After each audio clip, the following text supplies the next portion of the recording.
Welcome back, my Baconator loving, frosty with cookie dough bites eating, fries chomping, Wendy stock holders. You got the stock sitting at $7.55. I believe it is largely undervalued. This is not financial advice. I'm not a financial advisor. Do whatever you want with your money.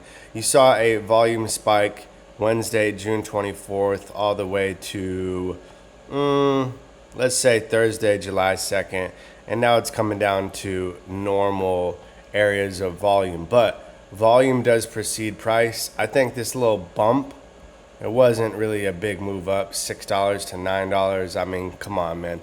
That's not a squeeze.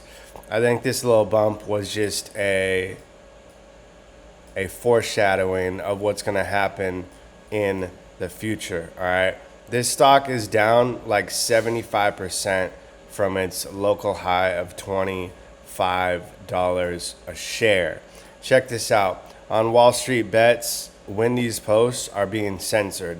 I've known that for a while. I've been around since Wall Street Bets, basically their inception, when they had just like tens of thousands of members instead of millions. I was there then, so I remember their history, their trajectory. I know what type of posts they used to allow. I know what posts they don't allow now. They're censoring Wendy's posts for a reason. What is that reason? Because there is a chance it's going to short squeeze, and they don't want liability, even though every investor is an adult making their own financial decisions. But that's why they're censoring the post, and it's bullish. All right. Now we have the new short interest data. This is from NASDAQ. So settlement date on June 30th. Short interest was 59 million shares. That is the highest, at least going back until July of last year. You have average daily share volume 50 million. Days to cover 1.19. I'll explain why the DTC went to 1.19. It's because the average volume was so high. So it's just simple division. If the volume was lower, that days to cover would be like 10 or 20. But in all honesty, if all shorts were to cover, they could cover it in an hour or two if they wanted to. It would just be insane volume and price action. So the days to cover is just an estimate of, hey, how long would it take for all the shorts on Wendy's to close their positions? And so they take the volume over the past.